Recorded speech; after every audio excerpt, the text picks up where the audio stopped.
André, ele é doutorando em educação, mestre em educação pela UFG, pós-graduado em docência do ensino superior pela FPSJ, pedagogo licenciado pela UFG, licenciado em História pela FPSJ, possui graduação em Gestão pela Faculdade Camburi de Goiânia, bacharel em Teologia pelo CEID, bacharel em Teologia pela FTAD Minas Gerais, bacharel em Teologia pela FABRA, especialista em Novo Testamento, Seminário Batista Goiano, especialista em estudos de veterotestamentário. Gente, fica aí que vocês vão saber o que é isso agora.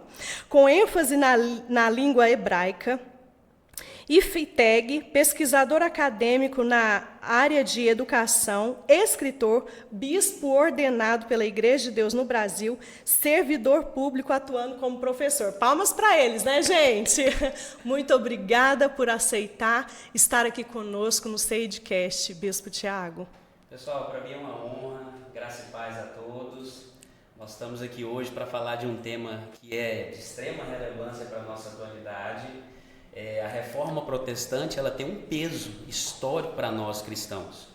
Então, o tema ele é oportuno, aquilo que nós vamos falar aqui com certeza vai trazer muito esclarecimento para os nossos ouvintes.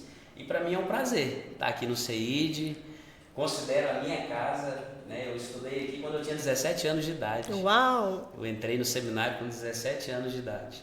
Então, para mim é uma alegria muito grande estar aqui com vocês e poder compartilhar um pouquinho do nosso conhecimento, aquilo que a gente vem estudando ao longo desses anos.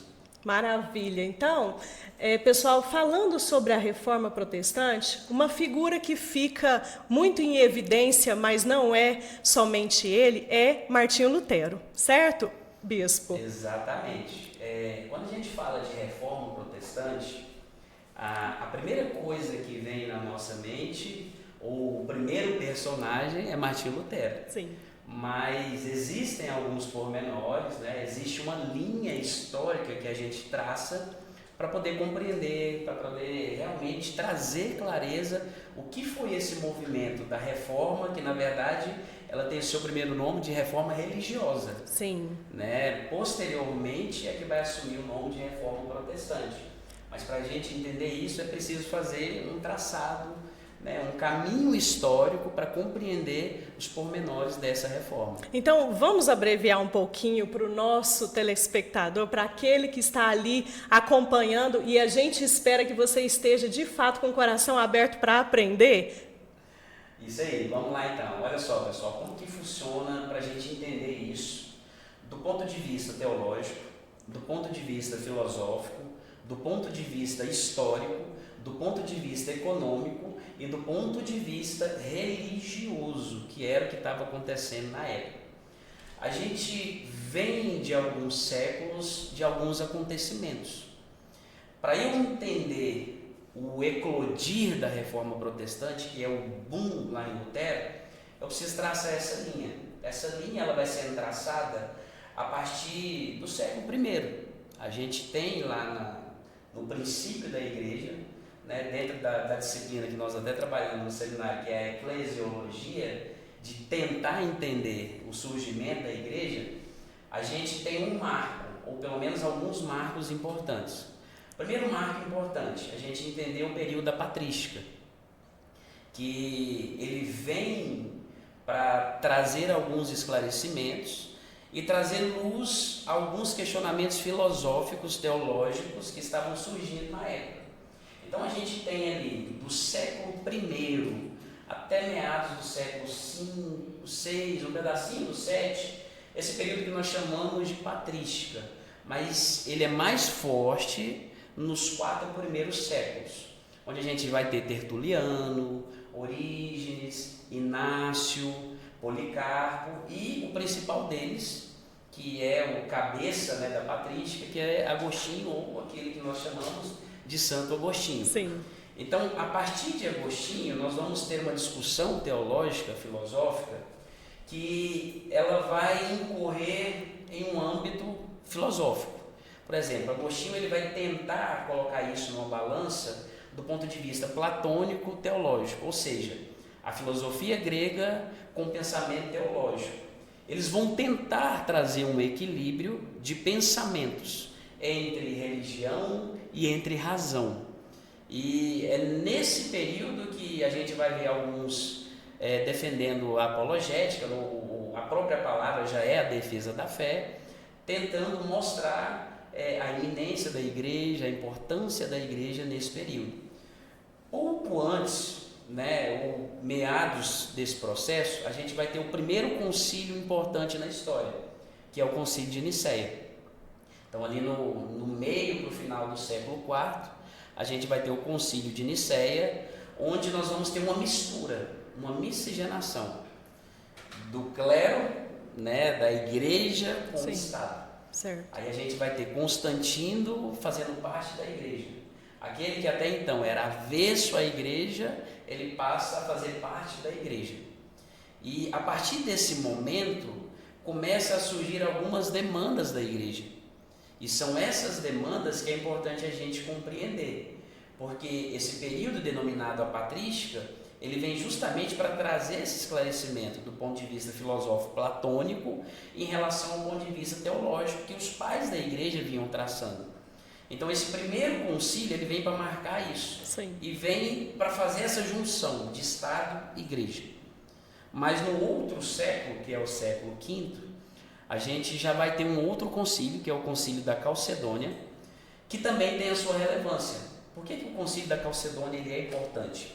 Porque sempre que a igreja se vê ameaçada, e aí quando eu digo igreja, eu estou dizendo igreja católica. Certo. Sempre quando ela se vê ameaçada por algum problema, por algum apontamento, por algum religioso que eles gostavam de denominar como hereges, Sim. eles vão fazer os concílios, que eram as reuniões para tratar daquele assunto, para ver como que eles poderiam combater aquilo, como que eles poderiam de fato fazer com que aquele assunto que estava emergindo pudesse começar a se esconder ou diminuir para que não afetasse a igreja. Entendo.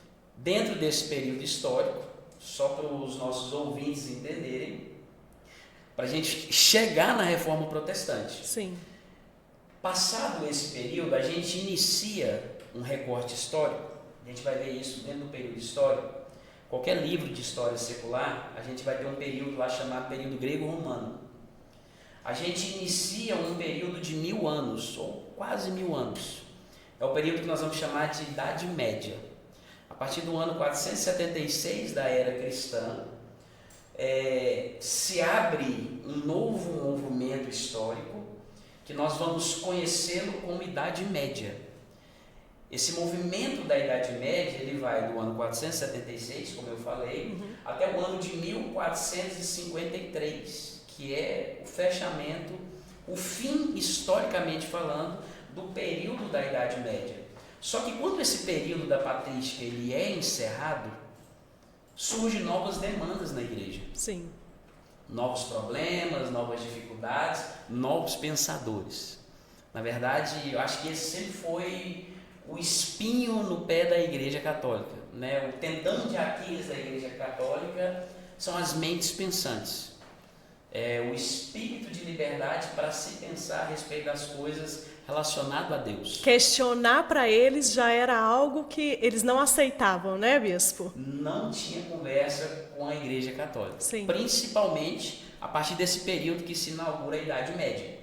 Aí dentro desse período nós vamos ter um outro período lá na eclesiologia, na história da igreja, chamado de a escolástica. O que é esse período? É um período onde alguns pensadores, teólogos, filósofos, começam a pensar a fé do ponto de vista da razão. Aí nós temos dois proeminentes, aquele que é tido como pai da escolástica, Santo Anselmo, que abre esse período da escolástica, e finalzinho do século VII para início do século VIII, alguns vão colocar lá no século IX, mas início do século VIII a gente já tem apontamentos da escolástica, esses pensadores começando a despontar no meio da Igreja Católica. Já havia pequenas discordâncias, como por exemplo com a imposição da Igreja Católica. Certo. A maneira que eles lidavam com os fiéis, a maneira que eles lidavam com a sociedade de uma forma em geral. Mas aí, nesse ponto, não surgia aquela questão que Lutero levantou, das indulgências, ou já tinha? Já tinha as indulgências, sim. Mas ainda não era um ponto emergente. Ok. Algo que eclodiu como eclodiu. Na verdade, eclode um pouquinho antes. A gente vai chegar lá quando a gente falar de John Wycliffe. Ok. E esse período da escolástica ele é importante. Porque depois de Santo Anselmo, a gente vai ter Tomás de Aquino, que é um dos principais pensadores desse período. Certo. O que era o debate, a discussão no período da escolástica? Era tentar trazer a fé para a razão. Os argumentos da Igreja Católica de olhar para alguma coisa ou para alguma atitude dos fiéis de dizer isso é coisa do demônio, isso você não pode fazer, falas sem nexos, falas soltas, já não estavam mais entrando na cabeça dos fiéis. Já não estava colando mais. Não estava colando. Eles queriam uma resposta plausível para isso. Sim. Eu creio em Jesus. Beleza, amém. Mas por que você crê em Jesus? Qual que é o fundamento da sua fé? Qual que é a razão da sua fé? E aí a escolástica vem abrir esse período justamente porque os fiéis já queriam uma resposta mais concreta. Então, quando Tomás de Aquino, por exemplo, nos seus grandes escritos, que é a Suma Teológica, ele vem apontando vários desses assuntos, era justamente para contrapor isso, para dizer que a nossa fé, ela não é só fé, no sentido de acreditar no transcendente, no imanente, no Deus que é sobre todas as coisas. Sim. Mas existe uma razão da minha fé. A minha fé, ela também é racional. Ele vai partir muito de Paulo em Romanos 12. Sim. Quando diz que nós devemos, nos renovar pela renovação do nosso entendimento. Porque a nossa fé, ela parte de uma razão. Sim. É nesse meio de dúvidas e incertezas, nesse período da escolástica, e ele recebe exatamente esse nome porque a escolástica ela vai até aproximadamente século XIII. É nesse período que surgem as primeiras universidades. E quando surgem as universidade é um campo de pensamento, é um campo de debate, é um campo onde as pessoas vão colocar suas ideias em práticas. Então a gente vai ter a primeira universidade saindo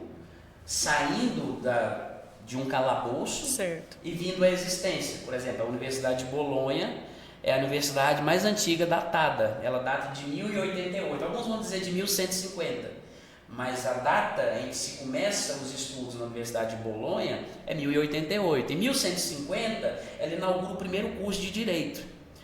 Posteriormente à Universidade de Bolonha a gente vai ter a Universidade de Sorbonne, na França. Depois a gente vai ter duas importantes, que essas eu pude presenciar mais de perto, que é a Universidade de Oxford e a de Cambridge, lá na Inglaterra. Sim.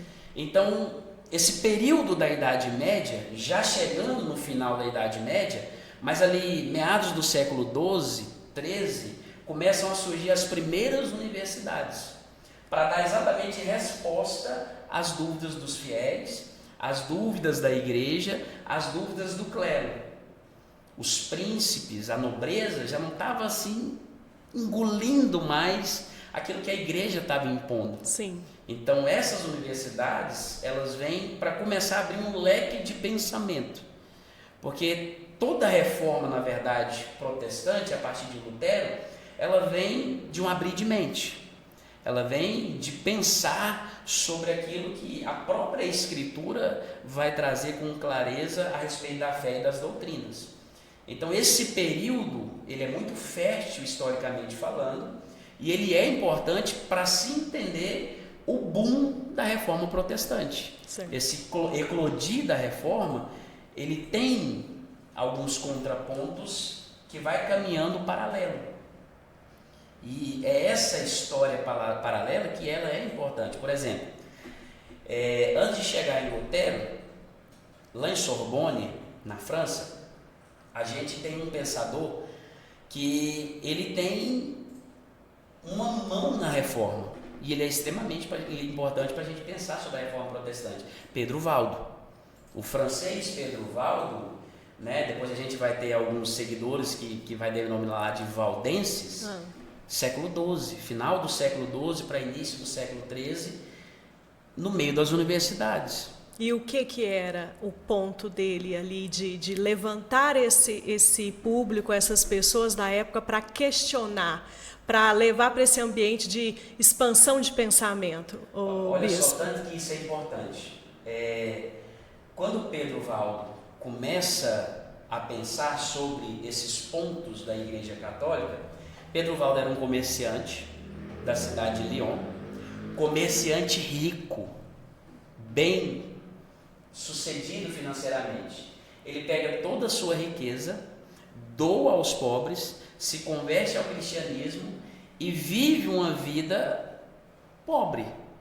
Por quê? O que ele entendia? Ele entendia, né, que é o pontapé inicial da reforma lá no século XII para o século XIII, Sim. que o que a Igreja Católica vinha fazendo, a maneira que ela estava se apropriando dos bens dos fiéis, era uma maneira ilícita. Ele olhava para a Escritura, ele não via o Cristo que a igreja defendia ou que a igreja pregava, um Cristo rico, um Cristo acumulador de bens, um Cristo acumulador de ouro. E aí ele começa a questionar. Aí ele começa a questionar exatamente esse ponto. Por que a igreja está extorquindo os fiéis? Por que a igreja está tirando dos fiéis em vez de dar para os fiéis? Sim. E a gente vai ter esse despontamento lá no século XII, no século XIII, com Pedro Valdo, certo, que já é uma reforma que a gente chama paralela, né? Poucos anos antes, poucos séculos antes, até chegar em Lutero. Pós Pedro Valdo, a gente tem outros movimentos que a gente vai chamar de pré-reforma ou pré-reformadores, por exemplo, John Wycliffe. John Wycliffe está lá na Inglaterra. Ele vai exatamente contrapor aquilo que Lutero, lá na frente, alguns anos depois, vai discorrer entre as suas 95 teses. Sim. Porque ele já era contra as indulgências, ele já era contra esse enriquecimento ilícito da Igreja Católica, ele já era contra o monopólio político-teológico da Igreja Católica, certo, porque tinha-se os nobres, tinha o clero, mas quem mandava era a Igreja. Então John Wycliffe já começa a se contrapor a isso. Ele já não tem pontos de concordância com a Igreja Católica. Sim. E é interessante pensar porque ele tem um peso dentro desse processo histórico relevante. Porque é a partir dele, a partir dos ideais de John Wycliffe, que Lutero vai conseguir contrapor as suas teses lá em Wittenberg. Compreendo. Olha só, tanto que isso é importante. John Wycliffe, ele está na Inglaterra. Ao lado dele, a história está andando. A gente porque tem John Lutero Hus. estava na Alemanha, mas o quê? 2 séculos para frente? Um século? Quase um século. Ok. Não chega a um século. Entendi. 80, 70 anos, Sim. né, Lutero chega para inaugurar aquilo que a gente conhece como a Reforma Protestante. Certo. Mas praticamente lado a lado com John Wycliffe, a gente tem na República Tcheca, a antiga Boêmia, Sim. John Hus. John Hus, ou alguns vão falar John Hus, né, mas é John Hus. John Hus, ele vai ser morto. Ele vai ser excomungado pela Igreja Católica por defender os mesmos princípios. Ele era contra a venda de indulgência. Ele era contra o enriquecimento ilícito da Igreja Católica. Os pensamentos de John Hus vai completamente contrário àquilo que a igreja estava se vivendo. Sim. Tanto é que quando ele é lançado na fogueira, nos nossos livros aí dos heróis da fé modernos, Sim. a gente tem ele como um dos heróis da fé, certo, dizendo, vocês podem até matar, né, um ganso aqui assado, não tem problema nenhum, mas daqui a 100 anos vai nascer um cisne que vocês não vão dar conta de calá-lo. Né? Meio que como se ele estivesse profetizando a respeito de Lutero. Sim. E a gente está vendo que são movimentos na Europa. Há uma movimentação em toda a Europa ocidental. Esses movimentos, eles vão causando rupturas com a igreja e o clero. Sim. Porque os príncipes, os nobres dos países como Dinamarca, Noruega, Suécia, a Alemanha, a própria Espanha, a Inglaterra, já havia uma insatisfação por parte deles. Eles já não estavam mais concordando com a Igreja Católica cobrar um tributo que não estava beneficiando o país e nem eles em nada. Certo. Então eles já começam a criar um contraponto com a Igreja Católica nesse processo, nesse período. Sim. Então, no meio de um cenário conturbado como esse, e lembrando que a Idade Média ela vai durar aproximadamente 1000 anos, a gente vai ter inúmeros altos e baixos da Igreja Católica, mas sempre ela tentando se manter no poder. A gente vai ter lá no século XIV a Guerra dos 100 Anos, que é uma guerra desencadeada pelo aquele período que nós chamamos de história das Cruzadas. O que foram as Cruzadas, né? As Cruzadas eram as chamadas Guerras Santas na Idade Média. Eram as guerras que a própria Igreja Católica desenvolvia, promovia ali, né? Fazia com que aquela guerra acontecesse. Sim. Para aquisição de mais poder, de mais domínio. Sim. Porque na verdade o que parece, né, o que está posto para nós nesse pano de fundo é que a igreja ela sempre quis o poder, ela sempre quis estar no domínio, e isso sempre foi prejudicial. Tanto é que a nobreza começou a achar isso ruim.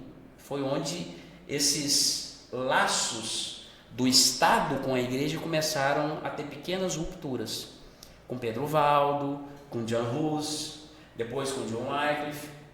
A gente vai vendo essas pequenas fissuras, como se estivesse minando o poder da Igreja Católica. Sim. Para então a gente chegar no ano de 1517, que é o século XVI, começo do século XVI, mais precisamente dia 31 de outubro, que é aquilo que nós conhecemos como o pontapé inicial da Reforma Protestante, ou historicamente conhecido como a Reforma Religiosa. Certo.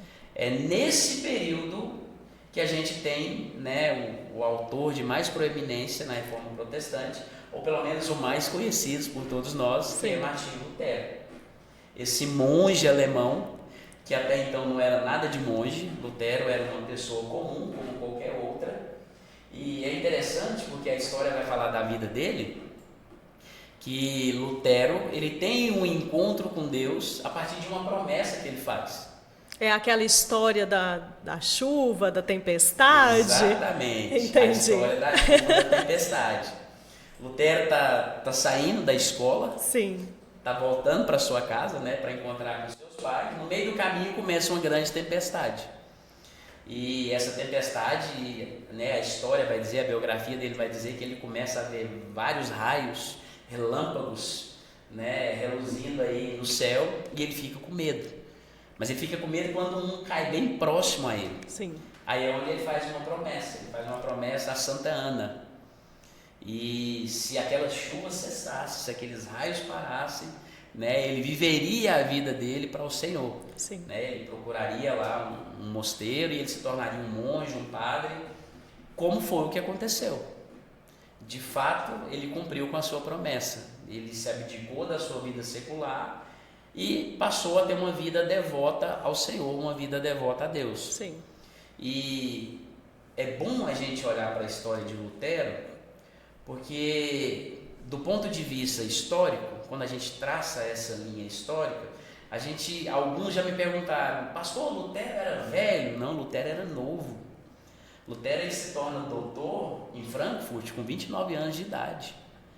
Né? Nos seus primeiros anos ali já na universidade, na Alemanha, ele já tem um despontamento por alguém que ama a escritura, por alguém que ama ensinar, e ele era bom de oratória. Talvez a dificuldade da igreja de debater com Lutero na época era exatamente essa. Sim. Ele era alguém bom de palavra, alguém que sabia fazer as colocações corretas das palavras. A propósito, bispo, ele estudava direito, né? Então ele já vinha realmente com muitas bases fortes ali na argumentação, né, para defender aquilo que ele estava vendo e acreditando, né? Para trazer ali as 25 teses que, no caso... 95. Não, perdão, 95 teses que fizeram ali um marco da história dele. Exatamente, né? Porque o que acontece? Quando a gente olha para Lutero, a gente precisa entender que ele não está só. Às vezes a história peca nesse sentido, porque a gente coloca Lutero como, de fato, ele deu início a essa abertura que a gente chama de reforma protestante, mas a gente tem um camaradinha fundamental na vida de Lutero. Então conta para nós aí, bispo. Philipp Melanchthon. Philipp Melanchthon era um alemão que foi amigo confidente de Lutero. A história protestante, pouco se fala de Melanchthon, mas a história secular se fala muito de Melanchthon. Por quê? Porque Melanchthon, ele faz parte do rol dos educadores. Então, quando a gente estuda lá, né, história ou pedagogia, que faz parte da minha formação, a gente caminha um pouco dentro desses processos da educação.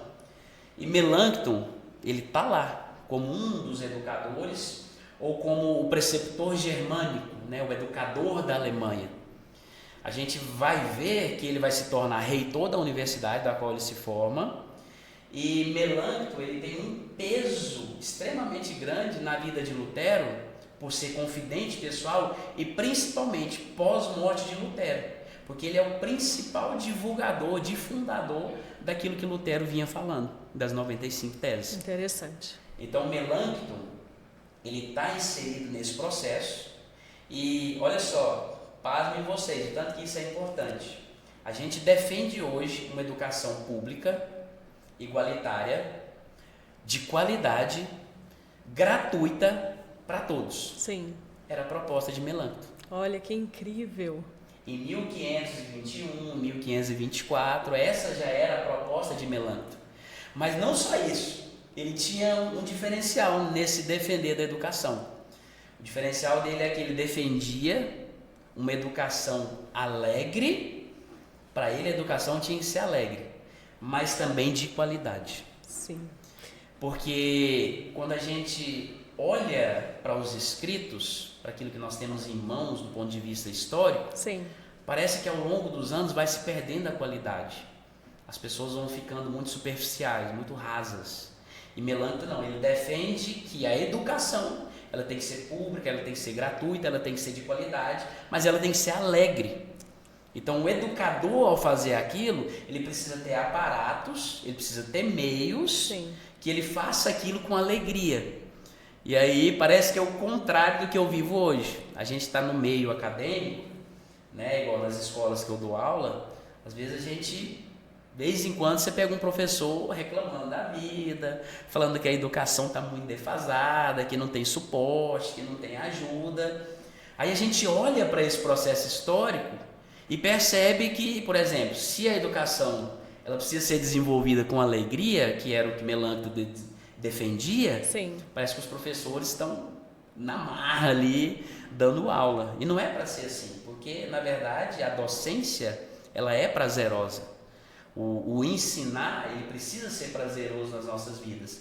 Então, Melanchthon é uma peça fundamental nesse processo aí, principalmente pós-morte de Lutero, porque a Confissão de Augsburgo foi ele quem desenvolve, é ele quem escreve, mas a partir das 95 teses de Lutero. Sim. Ele era aquele amigo confidente de mesa. A máxima de que ninguém faz nada sozinho, não, né, bispo? É incrível, porque...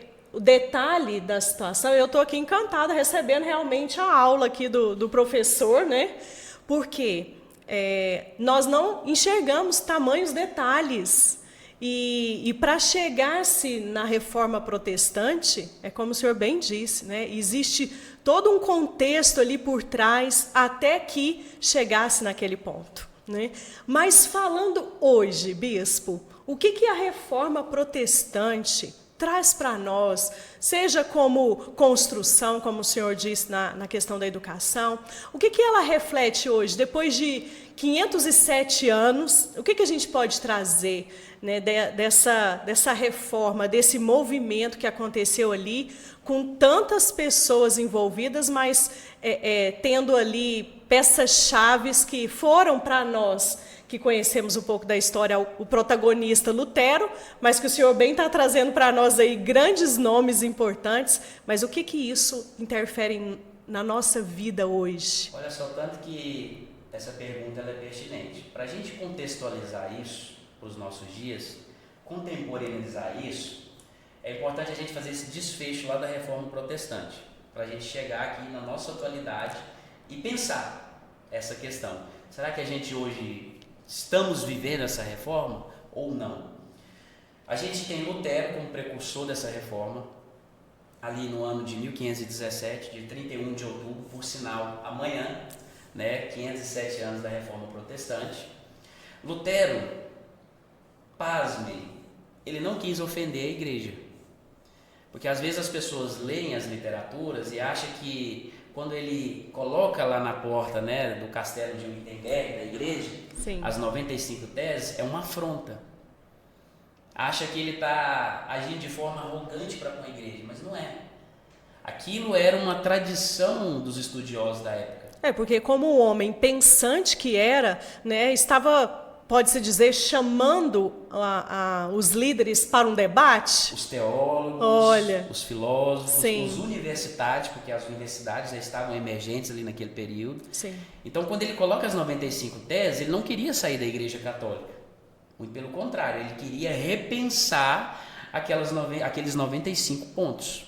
Dentre eles, venda de indulgência, dentre eles a forma de pensar Jesus, dentre eles as imagens da igreja, dentre eles a falta de fé, porque o que mais motiva Lutero é o texto de Paulo em Romanos, que o justo viverá pela fé. Sim. E a fé não é vendida ou comprada. Então, esses contrapontos que ele vai colocando nessas 95 teses, ele coloca na porta lá de Wittenberg para ser pensado, para a igreja discutir aquilo. Ele estava chamando os bispos, ele estava chamando os padres, sim, os universitários da época para discutir a questão. Vamos pensar sobre isso, vamos falar sobre isso, vamos olhar para a Escritura, né? Porque para a gente contemporaneizar a sua pergunta, a gente precisa entender os 5 solas dele. Certo. Porque é a partir desse momento, nesse boom da Reforma Protestante, com Melanchthon ali ao ladinho de Lutero, que os dois estão próximos, sim, que Lutero vai estabelecer a sua máxima, que é o que nós temos hoje, né, para os nossos dias, como os 5 solas. Sim. Sola fide, sola gratia, sola scriptura, solos Christus, soli Deo gloria. Somente a fé, somente Jesus Cristo, não é assim? Sim. Somente a graça, somente a Escritura e somente a Deus glória. Toda a glória. Então, quando a gente pega esses 5 pontos que estão inseridos nas 95 teses, ele está contrapondo isso com a igreja, porque ele não concorda a maneira que a igreja pensa esses 5 pontos. Sim. A igreja estava distorcendo isso. E aí, com a excomungação dele da igreja, né, em 1517, isso é interessante da história de Lutero, porque em 1517, ele lança as 95 teses. Em 1521, a gente vai ter lá a Dieta de Worms, que é como se fosse um concílio, mas é uma conclamação, sim, do Carlos V, que era o imperador da época, para pensar sobre o que Lutero havia falado. Porque quando Lutero coloca as 95 teses na porta de Wittenberg, há um alvoroço no mundo. O mundo católico da época, as bases estruturais começam a balançar. Sim. Porque já havia indícios em outros países da Europa que eles já não estavam mais concordando com o que a igreja estava colocando. É porque era muito impositiva, né, Bispo? Completamente impositiva. Então ele veio para abalar as estruturas mesmo. Exatamente. E quando ele coloca essas 95 teses, o interessante é porque 4 anos depois, lá em 521, 4, 5 anos depois, quando essa dieta de Worms ela é convocada por Carlos V, é justamente para tratar desse problema. Sim. Que é um problema que Lutero causou na igreja. Então ele precisava retratar. Carlos V é o imperador da época. A palavra dele era uma palavra de vida ou uma palavra de morte. Sim. Então Lutero estava de fato por um fio. Então ele é colocado naquela assembleia, naquela reunião, para ele retratar do que ele havia falado. Aí Lutero pede um dia, não, me dá, né, um tempo para pensar. Sim. Aí no outro dia ele vem e diz, olha, tudo que eu falei é verdade, não tem como eu voltar atrás. Somente Jesus é Deus, somente Cristo, somente a Escritura, somente a fé, somente a graça, somente a Deus glória. Então ele reafirma isso. Ao reafirmar isso, ele colocou a vida dele em risco. Lutero só não foi queimado vivo, porque era, né, o comum usado da época, Sim. porque ele já estava proeminente em outros países da Europa. Então ele é excomungado da igreja nesse período. E quando ele é excomungado da igreja em 1521, a dieta de Worms é de 26 de maio de 1521. Quando ele é excomungado da igreja, sai da igreja com 3 meses. Somente 3 meses. Ele escreve o Novo Testamento em grego. Uau! Em 3 meses ele escreve o Novo Testamento em grego. E em 13 anos, o Antigo Testamento em hebraico. Olha só a dificuldade do hebraico, né? Sim. E Lutero era alguém muito estudioso. Se o grego ele escreve em 3 meses, o hebraico demora 13 anos para ser escrito. Sim. Mas o que contribui para Lutero nesse processo? Exatamente aquilo que nós vamos conhecer como a imprensa. Porque lá em 430, Gutenberg ele está inventando a imprensa, ou a primeira prensa, né? As máquinas estão começando a aparecer na sociedade. E aquilo que demorava anos para se escrever ou se copiar, agora em poucos minutos está na palma das pessoas. Sim. A impressão em massa, em volume dos escritos, é como se o cenário estivesse sendo montado para a reforma protestante. As coisas não vêm acontecendo de forma soltas. Desde a patrística, a escolástica, esse período da Idade Média, o surgimento das universidades, aí em 1430, Gutenberg com a imprensa, para só em 517 Lutero declarar as 95 teses e a reforma ter o seu início, não tenha dúvida do agir de Deus nesse processo. Claro, e é lindo, né? Quando nós podemos ouvir aqui o Senhor traçando toda essa linha histórica, a gente vê realmente a mão do Senhor arquitetando tudo isso, para que a gente tivesse esse desfecho todo, né? Porque quando Gutenberg coloca as primeiras impressões e os primeiros livros estão começando a despontar, o que acontece nesse processo? Lutero se vai valer disso. Uhum. Então, essa primeira escrito dele, que ele traduz a Bíblia em latim, que até então era só no latim. Por que latim? Porque era a língua do clero, da Igreja Católica. Para continuar ali no poder. A língua do domínio. Então ele traduz para o grego, 13 anos depois em hebraico, ela toda, e aí depois ele traduz para o alemão. E é com a ajuda de Gutenberg, com a imprensa, que esses escritos começam a polarizar em toda a Europa. Sim. Tanto é que, a princípio, alguns achavam que essa imprensa era coisa dos demônios. Porque eles não conseguiam conceber, por exemplo, uma manchinha numa folha. Um ponto que errou. E aí copiava-se aquela mesma folha várias vezes, aquele ponto, por que esse ponto não sumiu daqui? Então eles tinham na cabeça na Idade Média, até porque era algo da Idade Média, Sim. que aquilo era coisa do demônio.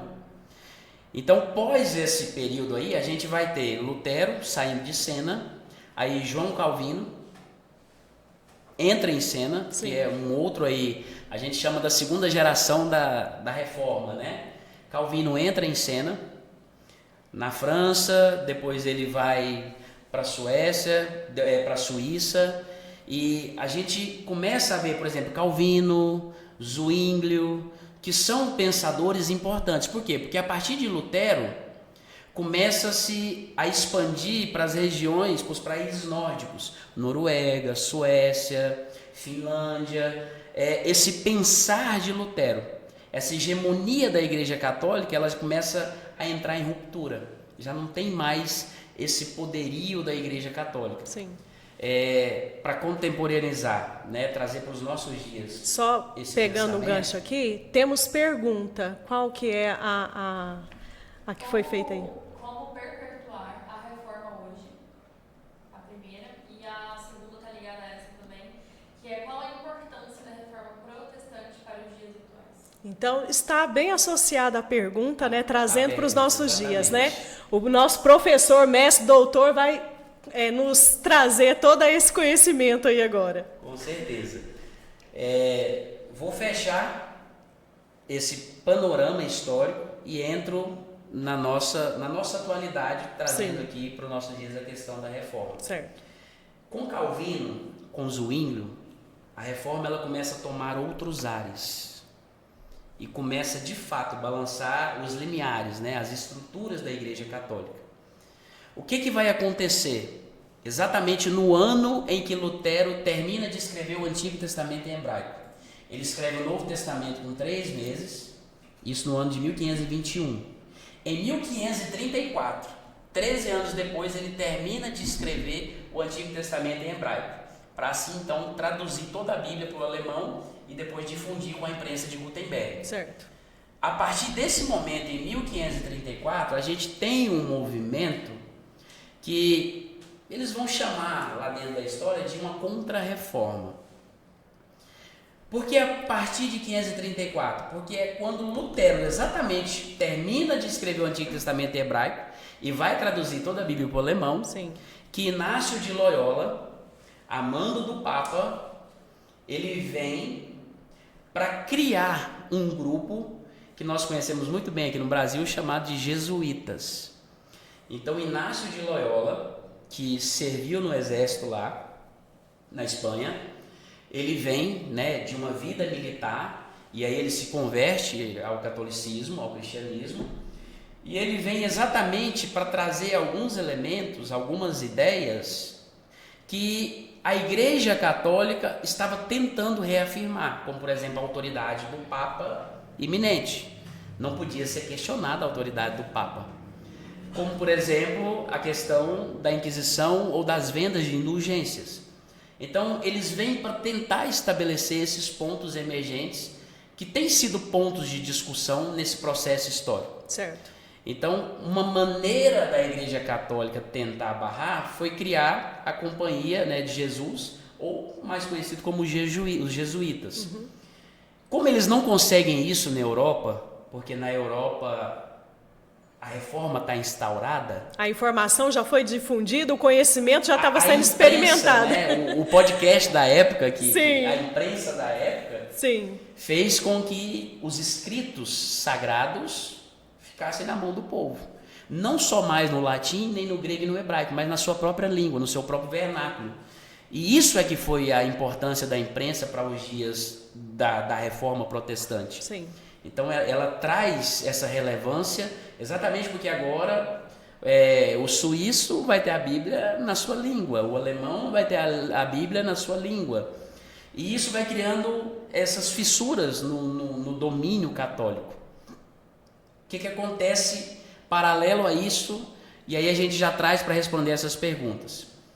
Algumas outras reformas vão começando a surgir. A partir de Lutero, a gente tem outras reformas na Europa, como por exemplo a reforma anglicana. A gente tem lá Henrique VIII, que está na Inglaterra. Ele começa uma briga com a Igreja Católica, já ali no final do século XVI, para começo do século XVII, onde ele era casado com Catarina de Nóbrega, mas ela não podia ter filhos. E ele queria um filho homem para dar sucessão no seu reinado. E isso foi um motivo, né, quando a gente olha para a história, o Henrique VIII, um motivo de briga com a Igreja Católica. E houve uma ruptura. Quando há essa ruptura, o império, né, não mais do domínio do ponto de vista da Igreja Católica, mas agora do domínio mesmo imperial do próprio país, é assumido por ele. E ele então faz com que há essa ruptura com a Igreja Católica e a gente tem então a reforma anglicana. Sim. Que é uma reforma que aconteceu lá na Inglaterra.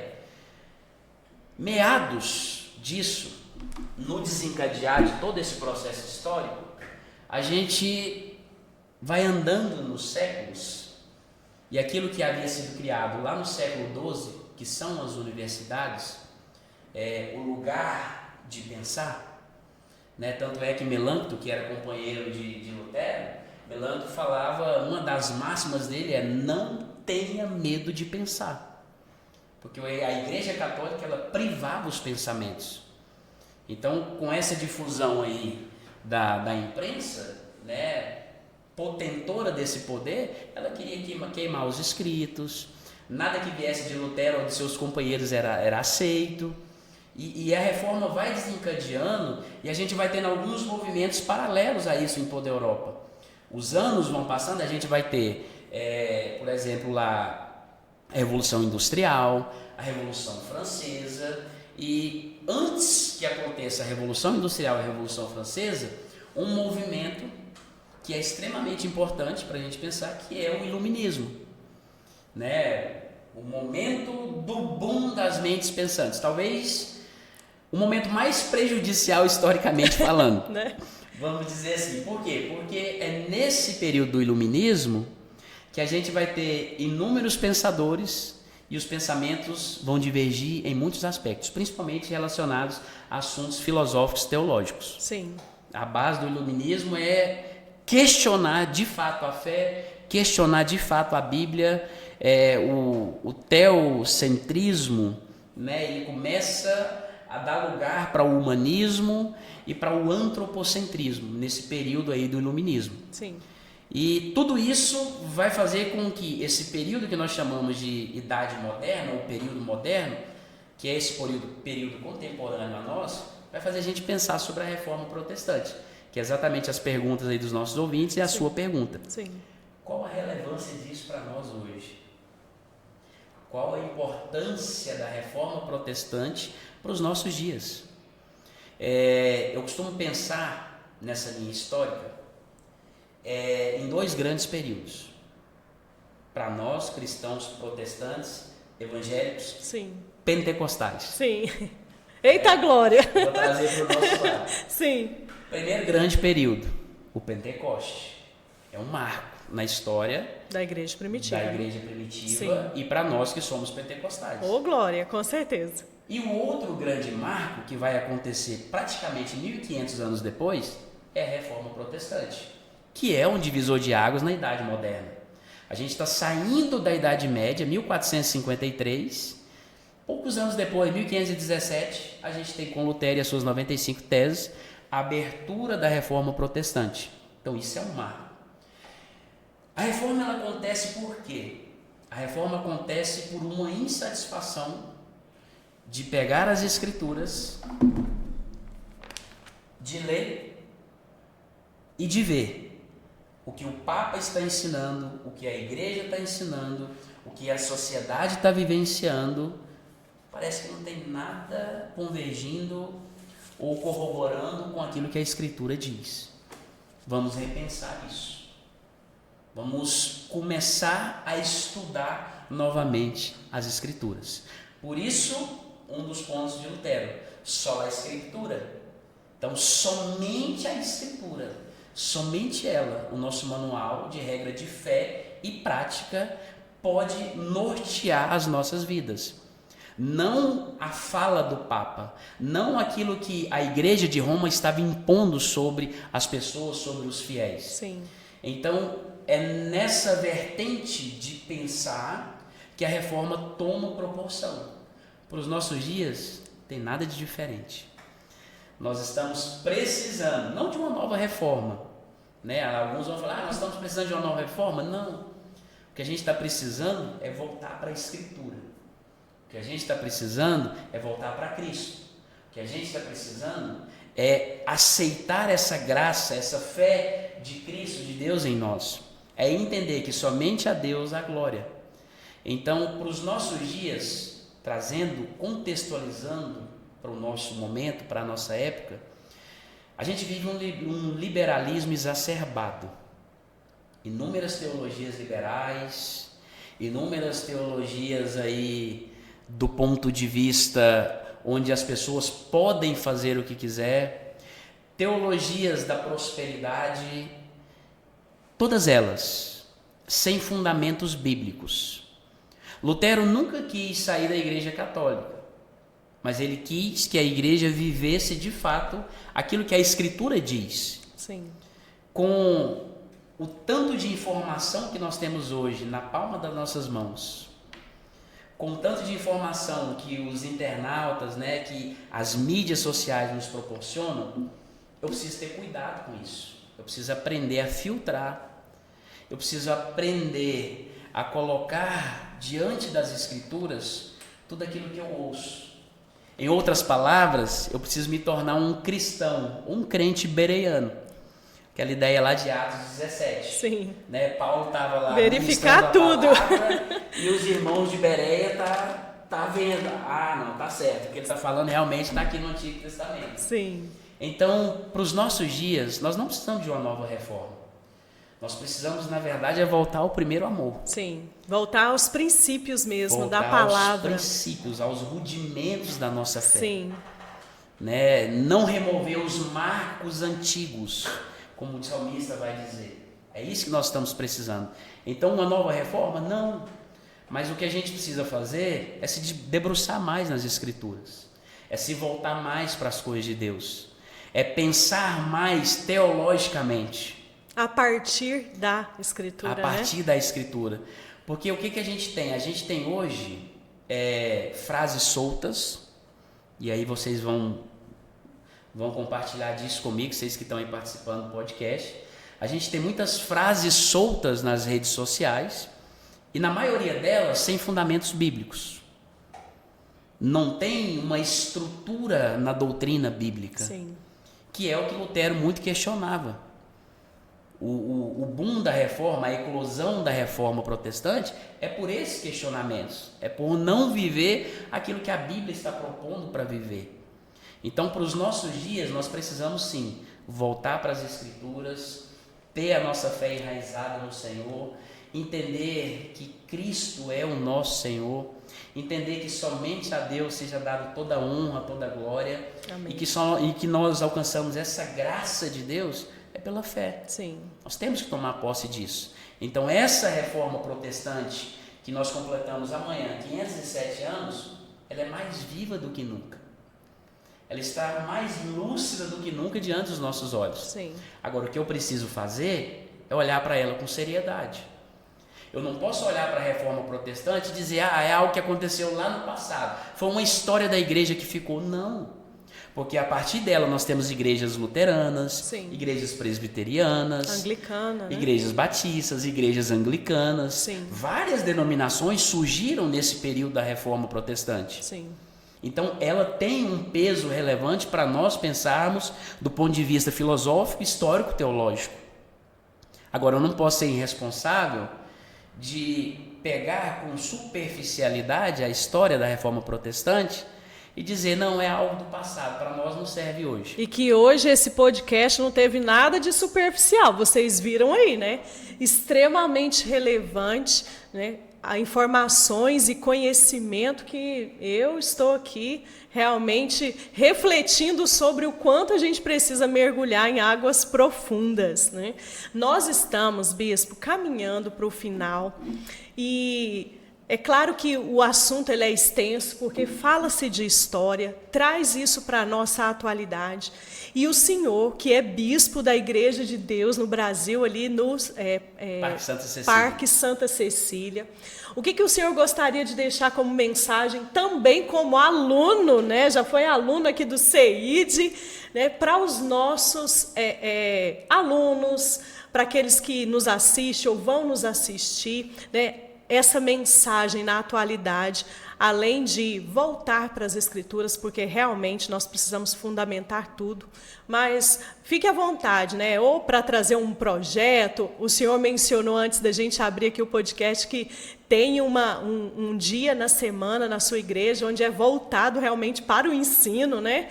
Mas o que o senhor gostaria de deixar como mensagem final aqui nesse nosso primeiro encontro, né, gente? Porque eu espero recebê-lo aqui em outros momentos com também. Certeza. Como a Lúcia falou, o que a gente precisa entender? Aluno, nós vamos ser sempre.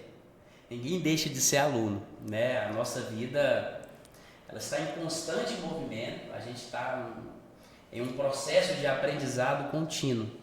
Se eu digo que eu sei de tudo, eu estou me tornando aí alguém arrogante, alguém prepotente, muito pelo contrário, né? A gente precisa sempre progredir, sempre estudar, sempre estar lendo, porque a gente nunca vai saber de tudo, né? Então sempre tem coisas novas a se aprender. Mensagem que eu poderia deixar.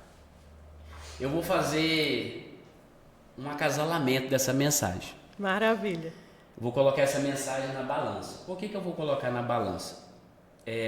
Para não pender para nenhum dos lados e ser extremista. Porque se eu deixo uma mensagem só pastoral, do ponto de vista de pastor que sou, alguns vão perguntar e questionar, mas e o lado filosófico? E o lado histórico? E o lado teológico? Então eu vou tentar balizar essa resposta nos dois âmbitos. Pastor, por que o senhor vai fazer isso? Porque eu sou alguém que eu valorizo. Valorizo muito a questão dos 5 solas, que está muito embasado no nosso processo formativo cristão de alguém que acredita e crê na palavra de Deus. Então, os 5 solas, ele está dentro do âmbito da mensagem pastoral. Somente a Escritura, somente a graça de Deus, somente a fé, somente Jesus Cristo, somente Deus a glória. Se eu puder deixar uma mensagem pastoral, essa seria a mensagem pastoral dentro do tema que está proposto, que é o da Reforma Protestante. O mesmo de Lutero. Porque nós não vamos conseguir caminhar na nossa fé sem ter como alicerce esses fundamentos. Mas, em contraponto a isso, não menos importante, eu preciso entender que além desse âmbito pastoral, né, formativo que a gente tem, sim, eu preciso ter a ciência do meu lado. Então, a minha formação enquanto pedagogo, a minha formação enquanto historiador e a minha formação enquanto teólogo, ela é fundamental para eu conhecer as bases de todo esse contexto. Então, a Bíblia ela é importante para mim, não tenha dúvida. Ela é tudo que nós temos de mais precioso. Sim. É o nosso manual de regra de fé e prática. Porém, eu preciso entender que eu, enquanto ser humano, eu tenho outras formações. E eu não sei se deu para vocês perceberem ao longo desse podcast que a Reforma Protestante, ela tem um fundo histórico que não está narrado na Bíblia. Sim. Que para eu conhecer essa história, eu preciso pensar fora da caixa. E pensar fora da caixa é pensar filosoficamente, é pensar historicamente, é pensar teologicamente. Então eu preciso juntar tudo isso numa balança. E tudo isso precisa fazer parte da minha formação. Tanto as questões pastorais, como as questões do âmbito científico, do âmbito acadêmico. Sim. Porque é extremamente relevante. Então você que nos ouve, que está participando desse podcast, seja alguém voltado para a Escritura, mas seja também alguém aberto para o conhecimento, para o novo. E quando eu digo conhecimento, eu não estou dizendo informação. Eu estou dizendo alguém que vai a fundo, que estuda, que pesquisa, que se debruça em cima de um livro, que esmera em buscar o conhecimento. Eu acredito que assim nós teremos pessoas melhores, mais bem informadas, que é o que nós precisamos, principalmente para os nossos dias. Nossa, eu vou falar amém e amém, porque eu também acredito, né? Realmente um conhecimento muito vasto. Né? Obrigada por compartilhar conosco toda a sua experiência aí nesses poucos minutos que passamos aqui, mas que foi de grande valia. E queremos convidar você para fazer parte aqui do CEID, conhecer a nossa estrutura, conhecer os cursos que o CEID tem para ofertar para a sociedade, para nós como cristãos, para como o bispo bem disse, né, nós temos aí fundamentos, tanto na palavra quanto no conhecimento da vida, para que nós sejamos realmente pessoas melhores, né? Extremamente importante. Ótimo. Muito obrigada. Quero pedir que vocês compartilhem esse conteúdo se fez sentido para você. Compartilhe com aquele crente, sabe, que você já tem aí no coração que precisa ir para águas mais profundas, através das escrituras, através do contexto histórico, para a gente aplicar na nossa vida, no nosso dia a dia. Bispo, muito obrigada, foi grandemente enriquecedor para mim, para nós, e o convite fica aberto para um próximo episódio, né, gente? Valeu, obrigada. Eu que agradeço a oportunidade, que Deus abençoe cada um dos nossos ouvintes, e o privilégio de estar aqui na minha casa, que é o CEID, o lugar que eu também teve participação na minha formação. Amém.